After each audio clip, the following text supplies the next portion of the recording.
नमस्कार। मेरा नाम भाऊ तोरसेकर। आप देख रहे हैं प्रतिवाद।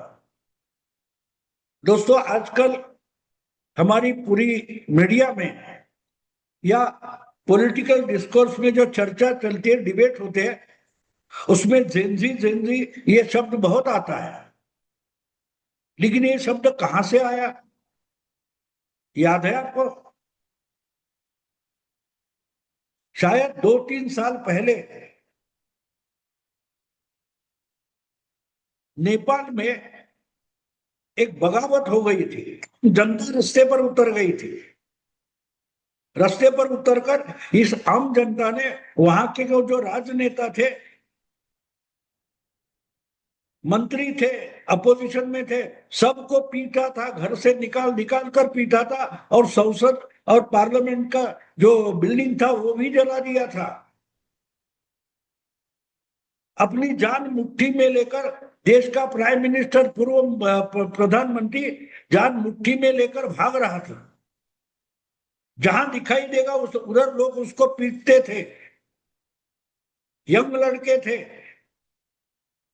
और उसकी शुरुआत कहां से हुई थी? सोशल मीडिया से हुई थी।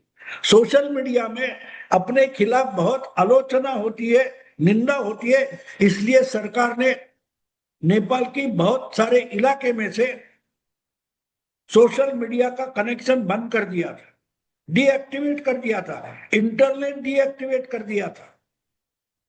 क्योंकि सरकार अपनी आलोचना सह नहीं पा रहा। तो अपना गुस्सा निकालने की जगह अगर सोशल मीडिया है, फेसबुक है, इंस्टाग्राम है या कोई यूट्यूब है, उस पर लोग अपना गुस्सा निकालते थे। लेकिन उस पर भी जब बैन लग गया, इंटरनेट बंद हो गया, तो लोग एक एक करके रास्ते पर उतर गए। और जो कोई पॉलिटिशियन है वो दिखाई नहीं, उसको पीटने लगे लोग। कोई भी राजनेता रास्ते पर दिखाई दे। मुझे याद आता है कि किसी एक इमारत को या बंगले को आग लगा दी थी। उसमें पूर्व प्रधानमंत्री नेपाल का जो था, उसकी बीवी जलकर मर गई। यहां तक हो गया। और वहां से ये शब्द आ गया, जेन जी। नेपाल का जेन जी यानी जापान के नेपाल के जो युवा रास्ते पर उतर आए और जनता के हित को बाधा लाने वाले पॉलिटिशियंस को सीधा करने के लिए उन्होंने पीटना शुरू कर दिया। और उसका कारण क्या था, ये भी समझ लो। उसका कारण नेपो किड्स था। नेपो किड्स का मतलब ये होता है कि जो राजनेता है उनके बच्चे करप्शन से, भ्रष्टाचार से आए हुए पैसे से ऐश कर रहे, अय्याशी जी रहे। नेपाल के राजनेताओं के बच्चे विदेश में अच्छे अच्छे कॉलेज यूनिवर्सिटी में पढ़ रहे, खा रहे, मजा कर रहे, गाड़ियां उड़ा रहे। और नेपाल की आम जनता भूखे कंगाल रो रही थी। उसका गुस्सा लोगों में था। अपना देश छोड़कर कोई सऊदी अरेबिया जा रहा है, कोई अफ्रीका जा रहा है, कोई भारत आ रहा है, कोई मलेशिया जा रहा है। क्योंकि गांव में, घर में, अपने देश में, नेपाल में कोई रोजगार नहीं है। लेकिन जनता के पैसे के टैक्स से पॉलिटिकल नेता जो है, उनके बच्चे मौज मजा कर रहे हैं। उनको परवाह नहीं है। आम जनता, गरीब घर का बच्चा खा रहा है, पी रहा है, उसके लिए पढ़ाई की सुविधा है या नहीं। महंगाई कितनी बढ़ गई उसकी किसी को परवाह नहीं थी। और राजनेता एक दूसरे से झगड़े कर रहे थे। 6 महीने के लिए ये प्राइम मिनिस्टर बनेगा, फिर उसकी सरकार गिरेगी, दूसरे पार्टी के गठबंधन बनेंगे, दूसरी सरकार आएगी। किसी को परवाह नहीं थी कि आम जनता 2 समय खाना भी खा रही है या नहीं। इसका गुस्सा इकट्ठा हो रहा था और वो सोशल मीडिया पर आविष्कृत हो रहा था। तो अगर वो भी रास्ता बंद कर दिया, आम जनता के मन में और पेट में जब आग लगती है, वो बाहर आती है, उसको आंदोलन बोलते हैं। उसको सत्याग्रह बोलते हैं, उसको एजिटेशन बोलते हैं। जैसे कुकर में भाप इकट्ठा हो जाती है, वो समय समय पर निकल ही जाती है, वरना वो फट जाता है, उसी को आंदोलन और आंदोलन का भड़का बोलते हैं, झटका बोलते हैं। तो जो कुछ हुआ, तो लोगों का गुस्सा पॉलिटिशियंस पर, राजनेता पर बहुत था, और इसलिए पार्लियामेंट तक की बिल्डिंग तक जलाई गई, नेताओं को भगाया गया, पीटा गया।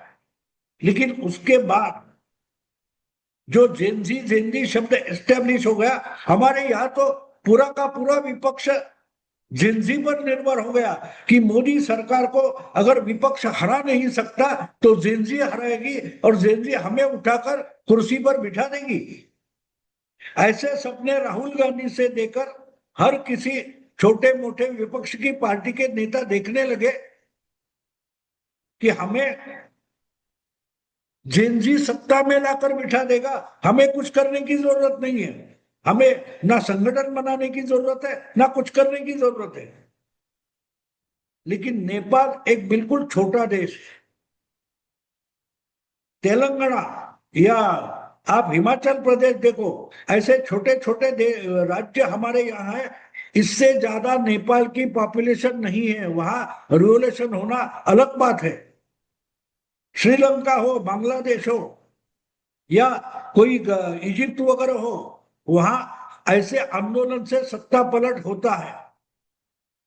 लेकिन भारत एक खंडप्राय देश है, और यहाँ बड़ी बड़ी ऑर्गेनाइजेशन है, संगठन है, प्रशासन की बड़ी व्यवस्था है। इस व्यवस्था के चलते यहाँ बगावत होना इतनी आसान बात नहीं है, और अलग अलग राज्यों में अलग अलग अस्मिताएं काम करती है, तो वो इकट्ठा होकर तख्ता पलट नहीं हो सकता, ये भी हमारे विपक्ष के दिमाग में नहीं आ रहा है। और इसलिए ये सपने देखते रहे कि भारत की जेनजी रास्ते पर आएगी और मोदी को हटाएगी, बीजेपी को हटाएगी। अगर बीजेपी उनके लिए काम कर रही है, नेपाल में भूखे लोग थे, रास्ते पर आए थे, और भारत में हमारे प्रधानमंत्री ने पिछले 6-7 सालों से 80 करोड़ लोगों को फ्री में राशन दिया है, घर तक गैस लाइट पहुंचाई है, हजारों स्कूल और शौचालय खड़े कर दिए। तो लोगों का गुस्सा क्यों होगा?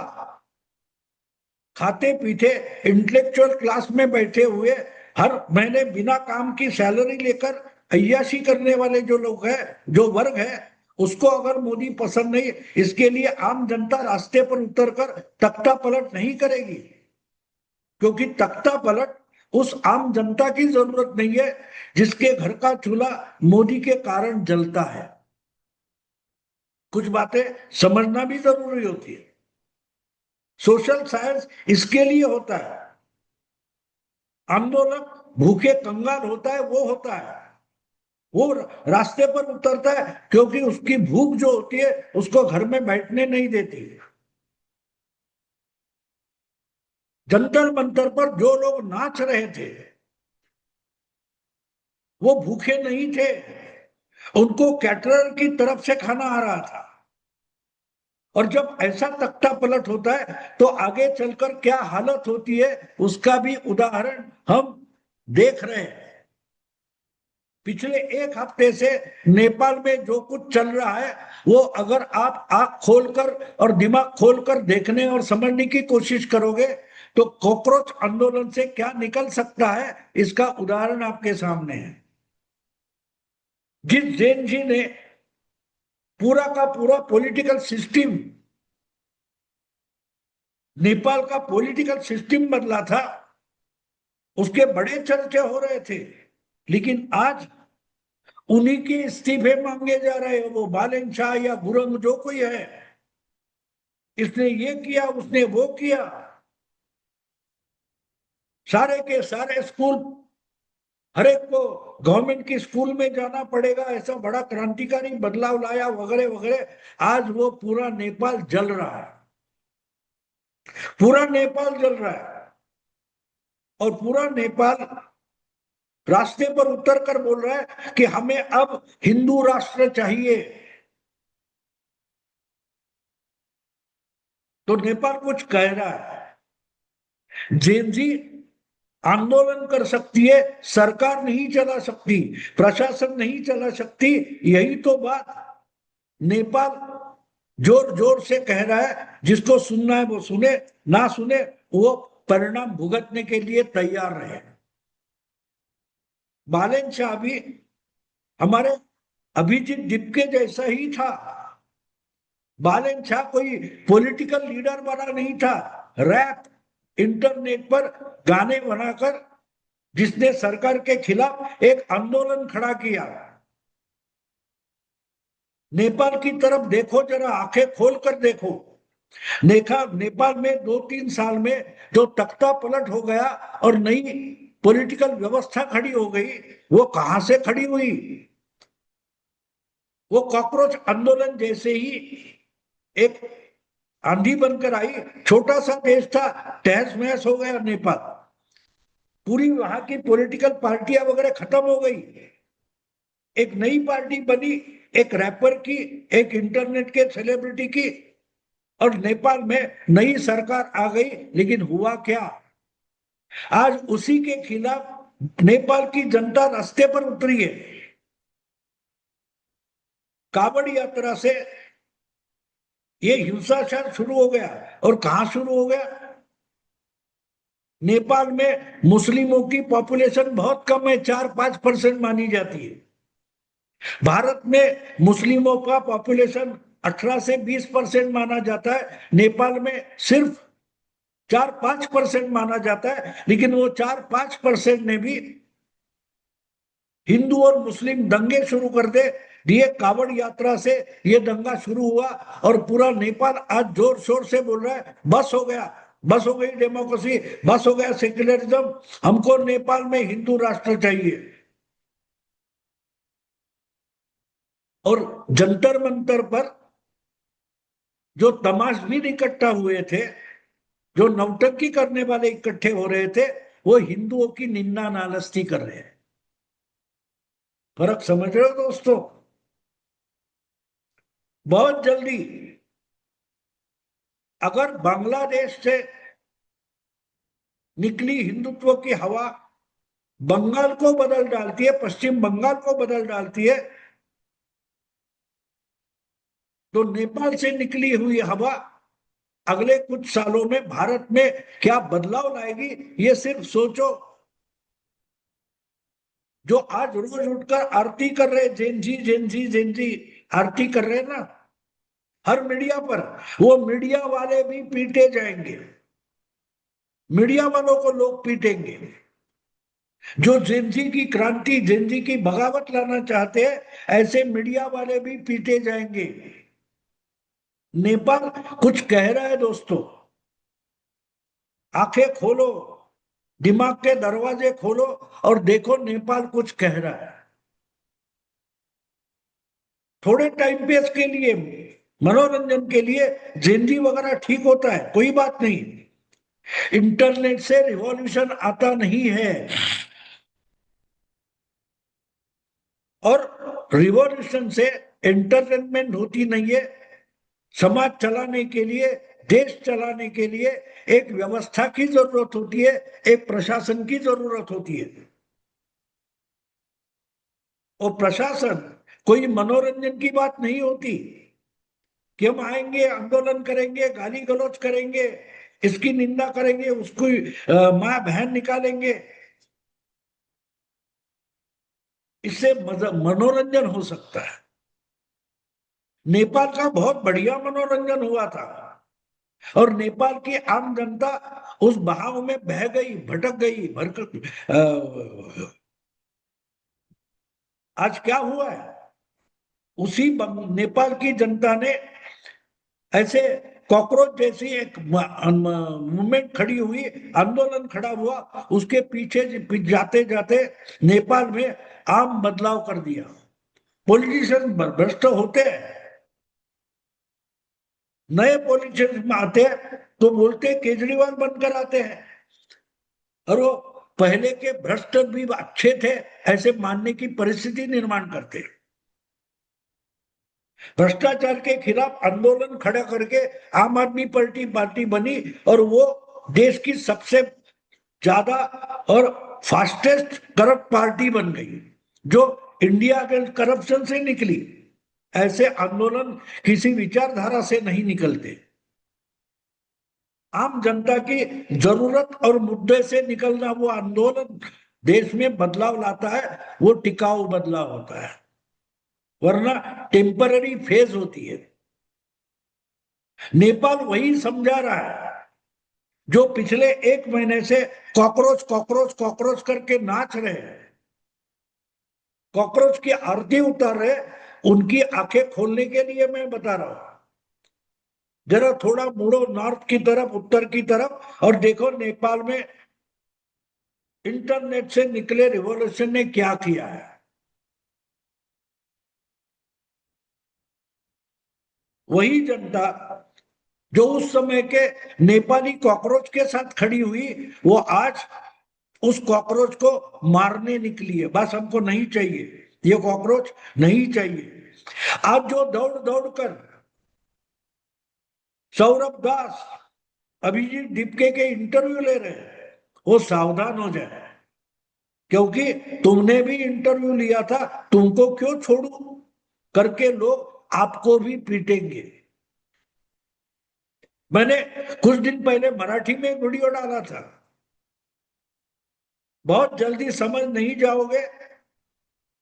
जंतर मंतर का जो तमाशा है वो देखकर मैंने मराठी वीडियो किया था कि जो हालत 4 मई के बाद बंगाल में तृणमूल के नेता और तृणमूल के समर्थक के साथ हो गई, ममता दीदी के समर्थकों के साथ हो गई, वही कॉकरोच और कॉकरोच समर्थकों के बारे में बहुत जल्दी होने वाली है। और हमने देखा एक के बाद एक जो कॉकरोच गंदी भाषा बोल रहे थे, उनको अपने मोहल्ले में घर में रहना मुश्किल हो गया है।